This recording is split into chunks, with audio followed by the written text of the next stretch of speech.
اللہ وبرکاتہ۔ سب سے پہلے تو درود و سلام، الصلاۃ والسلام علیک یا رسول اللہ، الصلاۃ والسلام علیک یا رسول اللہ وعلی آلک واصحابک یا نور اللہ، وعلی آلک واصحابک یا نور اللہ الصلاۃ والسلام علیک یا نبی اللہ، الصلاۃ والسلام علیک یا نبی اللہ وعلی آلک واصحابک یا رحمۃ للعالمین۔ وعلی آلک واصحابک یا رحمۃ للعالمین۔ نبی پاک صلی اللہ تعالی علیہ وآلہ وسلم نے ارشاد فرمایا، جو شخص مجھ پر دن کو اور رات کو تین مرتبہ درود پاک پڑھتا ہے تو اللہ تعالی اس بندے کے، اس دن کے اور اس رات کے اس کے گناہ معاف فرما دیتا ہے۔ سبحان اللہ۔ ہم سب کو چاہیے کہ ہم نبی اکرم نور مجسم شاہ نبی آدم صلی اللہ تعالی علیہ وآلہ وسلم کی بارگاہ میں ہدیۃً زیادہ نہیں تو ہمیں کم سے کم 3 مرتبہ ڈیلی بیس پہ درود پاک کا نذرانہ پیش کرنا چاہیے انشاءاللہ۔ اس کے علاوہ آج کا جو ہمارا موضوع ہے وہ ہے غسل کے بارے میں۔ آج ہم سیکھیں گے کہ غسل کیسے کرتے ہیں، اور جو ہمارے ناظرین سننے والے دیکھنے والے ہیں، اگر آپ لوگوں کو بھی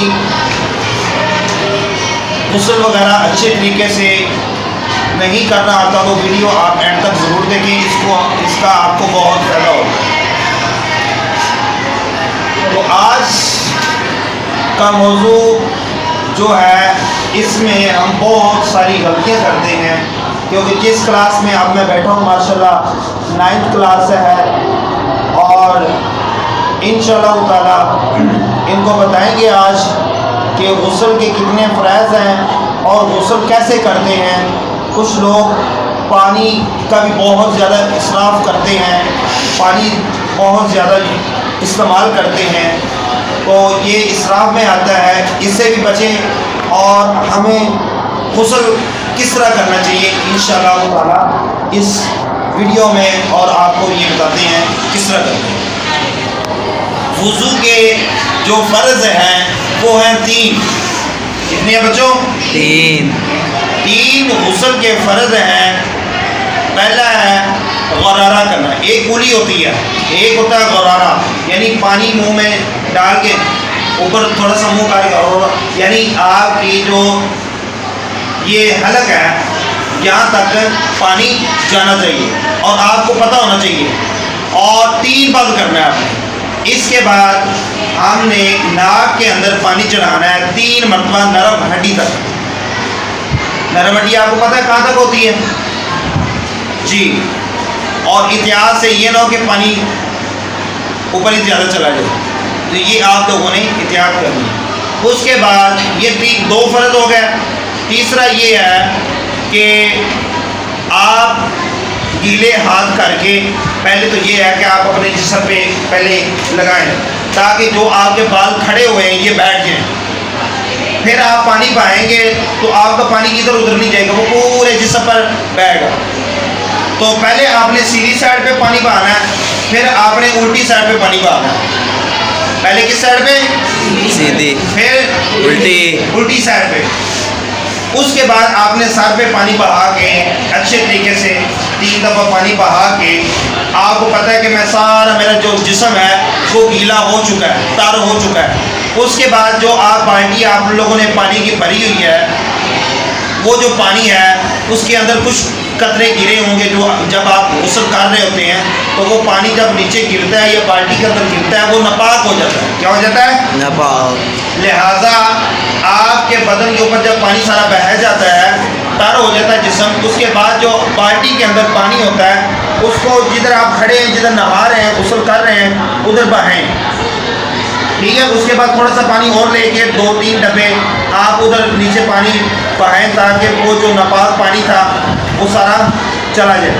اس کے بعد بالٹی کو تھوڑا سا صاف کر کے یعنی پانی سے، اور اس کے بعد پانی اگر آپ نے بالٹی بھرنی ہے تو آپ اس کے اندر پانی نل کھول دیں, بالٹی جب بھر جائے تو پھر آپ جس طرح مرضی نہائیں. پھر جب 3 غسل کے فرض ہیں وہ مکمل ہو گئے.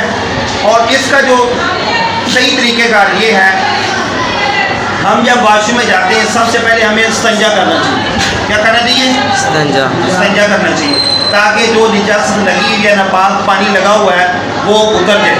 استنجا کرنا چاہیے. اس کے بعد ہم نے ہاتھ دھونے ہیں جس طرح ہم وضو کرتے ہیں. پراپر غرارہ کرنا, ناک میں پانی چڑھانا, چہرہ دھونا, مسح کرنا اور پوری سمیت بازو دھونا. پاؤں نہیں دھو رہے, پاؤں آپ اینڈ پر دھوئیں گے. جب پانی سارا غسل وغیرہ کر لیں گے اس کے بعد سیدھا پاؤں دھو لیں, پھر الٹا پاؤں دھو لیں, تو آپ کو یہ غسل کرنے کے بعد وضو کرنے کی حاجت نہیں ہوگی. تو آپ قرآن مجید یا نماز غسل کرنے کے بعد آپ پڑھ سکتے ہیں. ٹھیک ہے. تو آج کا جو موضوع تھا تو ہمارا یہ غسل کے حوالے سے تھا. کچھ بچوں کو یہ غسل کے فرض تو آتے تھے لیکن طریقہ کار کا نہیں پتہ تھا. تو یہ جتنا بھی جلدی ہو سکے, جب آپ کے اوپر غسل فرض ہو جائے, جتنا جلدی ہو سکے تو اس کو غسل کو ادا کیا کریں, اپنے آپ کو پاک صاف کیا کریں. یہ چلنا پھرنا, کھانا پینا, یہ سارے جو ہے نا کام یہ ناجائز ہیں.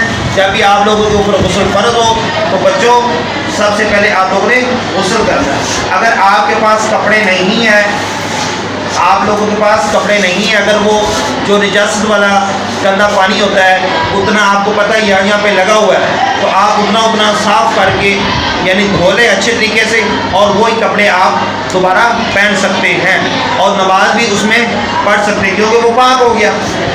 تو جس بچے کو سمجھ آئی ہے وہ ذرا بلند آواز کے کہہ کہ قاری صاحب ہمیں سمجھ آ گئی ہے.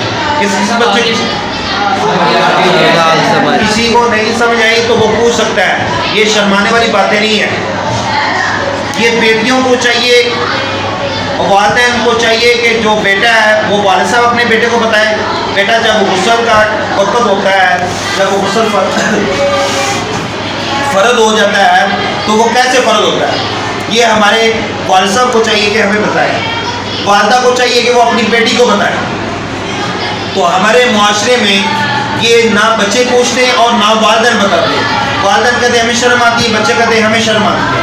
تو یہ جو کام ہوتا ہے نا یہ قاری صاحب کے ذمہ لگا ہوتا ہے, یا جو استاد ہوتے ہیں وہ زیادہ تر اکثر اداروں میں بتاتے ہیں, ورنہ والدین کو چاہیے کہ وہ اپنے بچوں کو اس کے بارے میں گائیڈ کریں, بتائیں.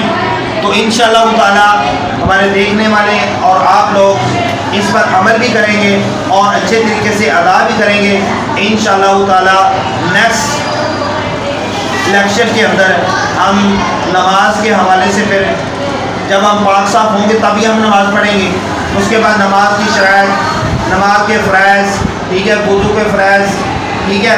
اس کے بعد نماز کے اندر فرض کتنی ہوتی ہیں اور نماز کی سنتیں کتنی ہوتی ہیں انشاءاللہ تعالی. انشاءاللہ ہم جس طرح ہم دن بہ دن لیکچر جب ہوا کریں گے میں بتا دوں گا آج لیکچر ہمارا یہ ہوگا, ہمارا یہ ہوگا. اس انشاءاللہ تعالی ہم ساتھ ساتھ لوگوں کو بھی گائیڈ کریں گے اور آپ لوگوں کو بھی, ٹھیک ہے. انشاءاللہ اللہ تعالیٰ مجھے اور آپ کو اس پر عمل کرنے کی توفیق عطا فرمائے. صلو علی الحبیب صلی اللہ